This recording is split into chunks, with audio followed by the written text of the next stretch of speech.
The old church sat on the edge of town, isolated and forgotten like a tombstone marking the resting place of some long-buried sin. You found yourself drawn to it, though you'd never quite been able to explain why. Something about its sagging walls, hollow bell tower, and shattered stained glass windows called to you in a way that no other place ever had. And then there was the basement, hidden and forbidden, a place that seemed almost alive with its promise of secrets too terrible to know. The stairs leading down creaked and moaned beneath your weight, each step a whispered warning. The smell hit you first, an overwhelming stench of mildew and rot, like a graveyard after a heavy rain. It seeped into your nostrils, clinging to your lungs with each breath you drew. The walls were slick with moisture, beads of water trailing down in lethargic rivulets. Mold spread across the surface like sickly veins pulsing with a life of its own. Each step echoed faintly, swallowed by the oppressive darkness that surrounded you. The basement wasn't a room, it was a maw, a gaping mouth ready to consume anyone who dared trespass. The flickering beam of your flashlight caught glimpses of old wooden pews stacked haphazardly against the walls, their once ornate carvings chipped and scarred. The floor was uneven, patches of concrete interspread with decaying planks of wood that seemed to groan in protest beneath your feet. In one corner, a pile of broken hymnals lay scattered like fallen leaves, pages curling and yellowed with age. But it was the center of the room that held your attention. The spot where you'd place the Ouija board. The board looked out of place here, its polished surface stark against the grime and decay that surrounded it. The planchet rested in the middle, waiting. The rules echoed in your mind as you knelt before it, your fingers trembling as you traced the edge of the board. Rule 1. Never use the board alone. Rule 2. Never ask about death. Rule 3. Never forget to say goodbye. Rule 4. Never use in a place of unrest. And Rule 5. Never, under any circumstances, spill your blood on the board. You swallowed hard, ignoring the chill that ran down your spine. This was a place of unrest if there ever was one. And you were alone, breaking the first and fourth rules without hesitation. But curiosity burned inside you, stronger than fear. You placed your hands on the planchet, the wood smooth and cool against your skin. Taking a deep breath, you began to move it in slow circles, your voice trembling as you called out to whatever might be listening. Is anyone here with me?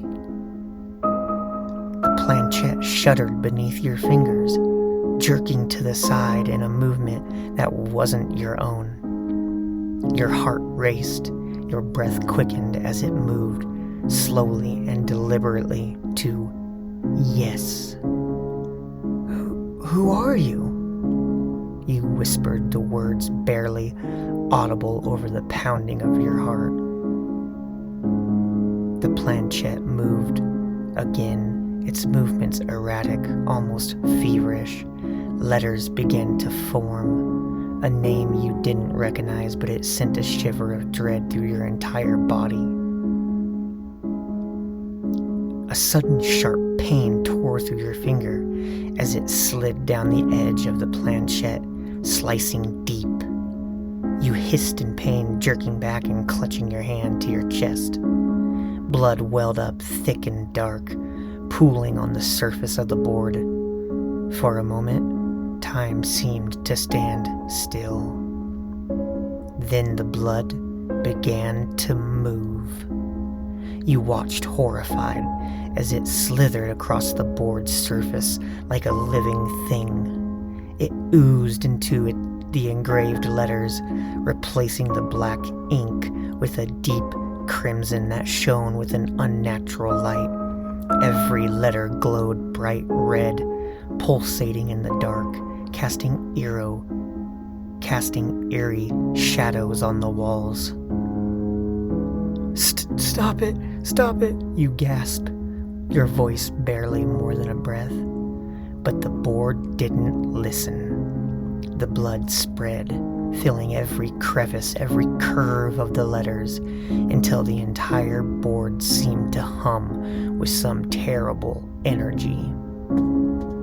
A low, rasping sound drew your attention. A dry, scratching noise like nails scraping against wood.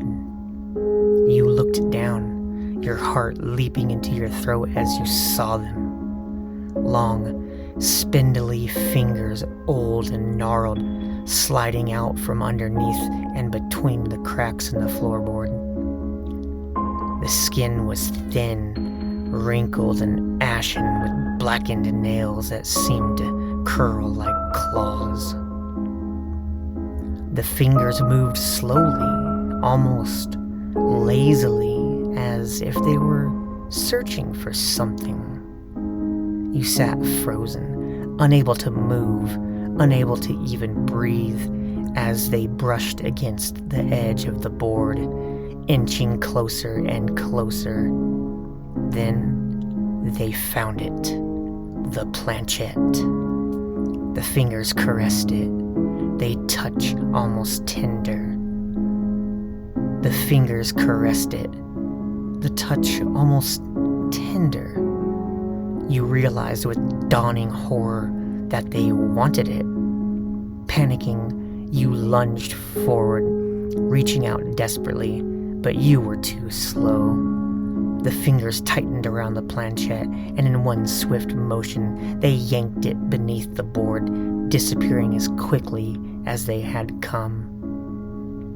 You stared in disbelief as the empty board. You stared in disbelief at the empty board. The impossibility of what just had happened sinking in. Then you heard it. A faint, dry laugh. It sounded like sandpaper, raspy and grating, echoing from somewhere deep below. It sent a shudder through your entire body, every instinct screaming at you to run. But you couldn't move. You leaned closer to the board, your ear almost touching the surface, straining to hear. The laugh faded, replaced by a voice that whispered two words, low and mocking. Tisk, tisk. You jerked back, your heart hammering in your chest. This was a mistake. A terrible, terrible mistake. You needed to end this. You needed to say goodbye. Your fingers trembled as you placed them back on the board, the blood now dry and tacky beneath your touch. You opened your mouth to speak the words, but a sudden pressure wrapped around your throat, squeezing tight. You gasped, clawing at your neck as the air was forced from your lungs. Invisible hands held you in place, choking you, suffocating you. The letters on the board shifted, spelling out words you couldn't see, couldn't comprehend. The pressure tightened, and spots danced before your eyes. You couldn't breathe, couldn't think. Then, just as suddenly as it began, It released you. You collapsed forward, gasping and coughing, your vision blurred. The board lay before you, the letters glowing brighter than ever. You managed to choke out the word, your voice weak and broken. Goodbye. The light flickered once, twice, and then died. The basement was plunged into darkness, the oppressive silence returning. You scrambled to your feet, stumbling back away from the board, away from the fingers, away from the malevolent presence that still lingered. You ran, up the stairs, through the abandoned church, and out into the cold night air. You didn't stop until you were far, far away. Your breath coming in ragged gasps, your heart thundering in your chest. But even then, you could still hear it, the dry, rasping voice whispering from somewhere deep in the shadows. Tisk, tisk.